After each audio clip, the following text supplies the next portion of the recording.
Hi guys, అందరూ ఎలా ఉన్నారు? నేనైతే చాలా బాగున్నాను.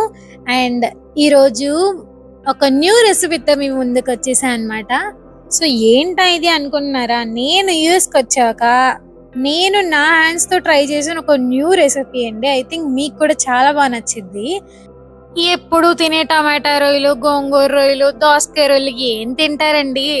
ఒక్కసారి నేను చెప్పిన బెల్ పెప్పర్స్ రొయ్యలు తిన్నారంటే మీరే చెప్తారు, అబ్బా భలే ఉంది అని. సరే, మరి రెసిపీలోకి వెళ్ళిపోదామా? సో నేను వచ్చేసరికి already green colour bell pepper cut చేసుకొని పెట్టుకున్నాను. And orange colour bell pepper కూడా కట్ చేశాను. Now it's time to do yellow colour అనమాట. ఇది ఎల్లో కలర్ చాలా ఫ్రెష్ ఉండే బెల్ పెప్పర్స్ అన్ని కూడా నేను పర్చేస్ చేసినప్పుడు.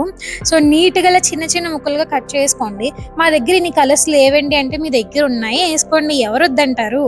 సో ఇది రెడ్ కలర్ అనమాట. ఫైనల్ది రెడ్ చూసారా ఎంత బాగుందో అసలు. వీడియోలో చాలా అంటే చాలా బాగుంది. ఇంకా red colour.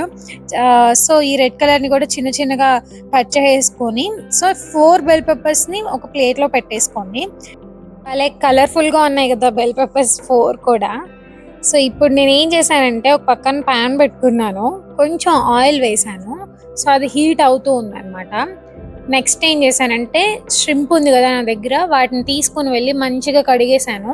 And last 2 times కూడా నేను కొంచెం పసుపు ఉప్పు వేసి కడుగుతాను అనమాట మంచిగా. అప్పుడు మనకి ఆ నీసు వాసన అనేది రాకుండా ఉంటుంది. సో ఆ క్లీన్ చేసిన రొయ్యలు అన్నీ తీసుకొచ్చి ప్యాన్లో వేసాను. వేడిగా ఉండాలి నూనె. సో ఆ టైంలో వేయాలి రొయ్యలు. వేసాక అందులో ఇంకొంచెం పసుపు, ఇంకొంచెం ఉప్పు కూడా వేసానండి. ఎందుకంటే ఆ టేస్ట్ వేరే లెవెల్ ఉంటుంది. అదే ఇండియాలో అయితే మా ఇంటికి ఫ్రెష్ రొయ్యలు వస్తుండే అండి. మంచి క్లీన్ చేసుకుని కర్రీ వండుకుంటే 3 ఏళ్ళకి వెళ్ళేది ఆ స్మెల్. అంత బాగుండేది. ఎందుకంటే ఈ సముద్రం రొయ్యలు చాలా చిన్న చిన్నగా ఉండేవి, చాలా టేస్ట్ ఉండేవి. ఇక్కడేమో నేను ఫ్రోజన్ ష్రింప్ తింటున్నాను. ఏం చెప్తాము, అట్లా అయిపోయింది. అదే మరి ఎందుకు వెళ్ళావు అనొచ్చు మీరు. అన్ని మనం అనుకున్నాయి అయితే అది లైఫ్ ఎలా అయిద్దండి, అవ్వదు కదా. సరే, మరి ఇప్పుడైతే ఏగిన రొయ్యలన్నీ కూడా మంచిగా పక్కకు తీసేసుకోండి. సో నేను ఇంకొంచెం ఆయిల్ వేయట్లేదు, ఎందుకంటే అది సరిపోద్ది నా కర్రీకి. సో నేను అదే ఆయిల్లో కొంచెం ఆనియన్స్ వేస్తున్నాను, మంచిగా కట్ చేసుకుని పెట్టుకున్నాయి ముందనే. సో ఆనియన్స్ వేస్తాను కొంచెం.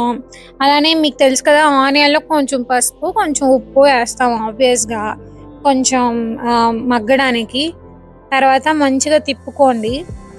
సో నేను కొంచెం కరివేపాకు కూడా వేసుకుంటున్నాను. ఇది కూడా మా ఇంటి ముందు మేము పెట్టిందే, చాలా ఫ్రెష్ ఉండిద్ది అనమాట. అది కూడా వేసుకున్నాను. సో ఉల్లిపాయలు కొంచెం మగ్గాయి అన్నప్పుడు బెల్ పెప్పర్స్ కట్ చేసి పెట్టుకున్నాం కదా, సో 4 వేసేసుకోండి. మీ దగ్గర ఎన్ని బెల్ పెప్పర్స్ దొరికితే అన్నీ వేసుకోండి, ఆ కలర్సే వేసుకోండి, no problem at all. So నాకు ఈ 4 తెచ్చుకున్నా కాబట్టి నేను ఈ 4 బెల్ పెప్పర్స్ వేసుకున్నాను. దాని తర్వాత కొంచెం ఉప్పు, కొంచెం పసుపు వేసాను ఈ బెల్ పెప్పర్స్ అన్ని మగ్గడానికి. తర్వాత కొంచెం జింజర్ గార్లిక్ పేస్ట్ వేసుకొని అది పచ్చివాసన పోయేదాకా వేపుకోండి.